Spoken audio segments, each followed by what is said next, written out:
नमस्कार साथियों, स्वागत है आप सभी का आपके अपने इस YouTube चैनल पर, पंकज दुबे साहित्य YouTube चैनल पर।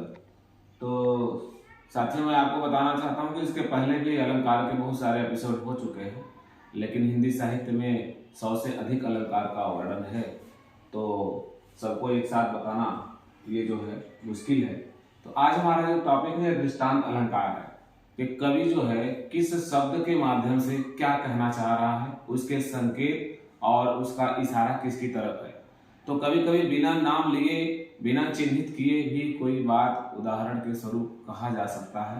तो इसकी परिभाषा है जहां दो पंक्तियों में बिंब और प्रतिबिंब एक साथ एक दूसरे के लिए व्यक्त होता है, वहां पर दृष्टांत अलंकार होता है। अर्थात दूसरी पंक्ति जो होती है पहली पंक्ति के लिए उपयुक्त होती है, दूसरी पंक्ति की बातें जो है वो पहली के लिए उपयुक्त होती है। अर्थात बिना उदाहरण दिए, इसको ये भी कह सकते हैं कि बिना उदाहरण के भी उदाहरण देना। इस दृष्टांत अलंकार की विशेषता है कि उदाहरण दिया नहीं जाता, फिर भी उन पंक्तियों के माध्यम से हम समझ जाते हैं कि जैसे वैसे की बात हो रही है। इसमें अगर कहा जाए इसको परखने के लिए, तो जैसे वैसे, यथा, त्यों, ये सभी चीजें, या जब तब, जब के बाद आश्रित तब है, ये सभी देखने को नहीं मिलते, लेकिन फिर भी उन पंक्तियों से यह अनुमान लगाया जा सकता है कि यह जो है कुछ व्यक्त कर रहा है। अर्थात जो दूसरी पंक्ति है वो पहली के लिए है। दूसरी पंक्ति में जो है जैसे का वैसे का उदाहरण मिल जाता है। जैसे अभी एक उदाहरण दिया जाए, तुलसीदास जी ने जैसे कहा है कि एक उदाहरण मैं आपको दे रहा हूं कि सठ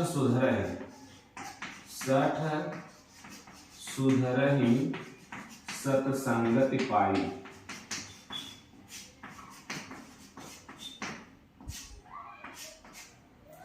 और पारस परस कुहात सुहाई। अब देख लीजिए, जिस प्रकार से पारस पत्थर के स्पर्श से, यहाँ पर पारस पत्थर को स्पर्श करने से वह जो है उसकी सुंदरता, उसका रूप, उसका परिणाम दूसरा हो जाता है। उसी प्रकार से अब देखो, यहाँ पर जैसे वैसे नहीं दिया है, लेकिन पारस पत्थर की जो उपमा दिया वहां पर, यहाँ उस लाइन से इसका जो है स्पष्ट हो जाता है कि सठ सुधरहि सत्संगत पाई। उसी प्रकार से जैसे उस पत्थर को छूने से उसका स्वरूप बदल गया, उसी प्रकार से अच्छे लोगों की संगति में आने से मूर्ख लोग भी सुधर जाते हैं। तो कहने का मतलब ये जो पंक्ति है इससे पहले का अर्थ स्पष्ट होता है। दूसरा देखा जाए कि रहीमन ओछे नरन से प्रेम वैर और प्रीत, प्रेम वैर और प्रीत, ऐसे देख लो। कहने का मतलब जो छोटे व्यक्ति हैं उनसे प्रेम करना और बैर करना, यह दोनों स्थिति में अच्छा नहीं है। किस प्रकार से कि पवन जगावत, आप उसको यह भी कह सकते हैं कि दूसरी पंक्ति से, वो तो दूसरी पंक्ति है कि काटे चाटे स्वार्थ से, काटे चाटे स्वान पे दुहु भांति विपरीत। कहने का मतलब कि अगर कोई कुत्ता है, अगर वह काट लिया तब भी नुकसानदायक है, और आपको स्पर्श कर लिया, सूंघ लिया, चाट लिया तब भी वह अपवित्र कर देता है। तो कहने का मतलब उसी प्रकार से जैसे यह है कुत्ते की संज्ञा दिया गया है, उसी प्रकार से पहले में है कि जो ओछे लोग हैं, छोटे लोग हैं, उनसे प्रेम, और ना तो प्रेम ही अच्छा जो है उसका निर्वहन हो पाता है, और न ही दुश्मनी। ऐसे लोगों से न दुश्मनी करनी चाहिए न प्रेम।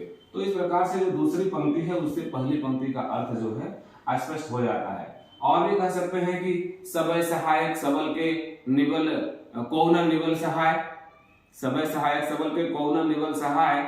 और दूसरी पंक्ति में कहा है कि पवन जगावत आग को दीपक देत बुझाए।